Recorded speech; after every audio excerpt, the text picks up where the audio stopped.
Welcome to the Banker Lamp. Please enjoy the video. You start by confirming your phone model and OS version, so you download the correct Bluetooth firmware or OS update. Make sure battery is at least 50% and connect to a stable Wi-Fi network to avoid interruptions. Once done, note any paired devices and backup Bluetooth settings if your phone supports it. This prevents data loss. Next, close non-essential apps to free resources. If a vendor asks, enable developer options, but otherwise, avoid changing system settings prematurely. You now check settings, then System and Software Update, or open the manufacturer's update app to locate Bluetooth or OS patches.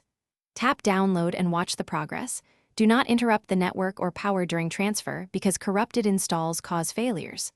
Once downloaded, tap Install and follow on-screen prompts. Some updates request permissions or will install after reboot. When the phone restarts, the new Bluetooth stack initializes. Make sure to allow any permission dialogues, so pairing functions correctly after the update. After restart, you should repair critical devices and test typical use: audio, file transfer, and stability. If connections drop or quality degrades, clear the Bluetooth cache or reset network settings to restore defaults. This often resolves lingering configuration conflicts.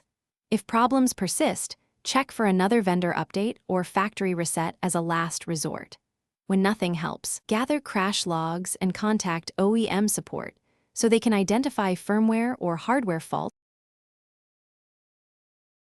Thanks for watching. If this was helpful, leave a like and consider subscribing. See you next time.